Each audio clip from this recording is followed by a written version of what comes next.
Со забрзаното населување на штипската населба Сењак се повеќе се појавува потреба од регулирање на сообраќајот во овој дел од Штип. Со тоа што во делот на крстосницата на улиците Борис Крајгер и Сремски фронт сообраќајот е се поинтензивен, она што би можело да се стори за да се реши е поставување на светлосна сигнализација. Таму веќе морам да кажам дека имаме навлечено многу сообраќај, самата конфигурација на градот е таква да практично 50 до 60% од сообраќајот се одвива таму поради самото жителство, бројно жителство кој што е во тие населби, вклучувајќи и населбата Баби, нели низ ова крстосница се врши транзитен сообраќај.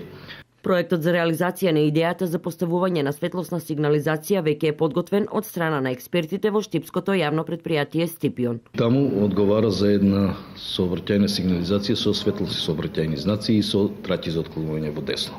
Ленти за движење во десно, значи во секој правец ленти за движење за отклонување во десно и имаме услови за тоа. Мислам дека тоа исто така би било безбедно доколку нели сите ние се придржуваме кон сообраќајната сигнализација и условите нели на самата крстосница доколку би била реализирана. Услови за поставување на светлосна сигнализација има, вели Јовев. Она што е неопходно е да се направи анализа колку би чинело тоа, односно колку ќе треба да се одвои од буџетот на општината, пошто би можело веднаш да се започне со реализација.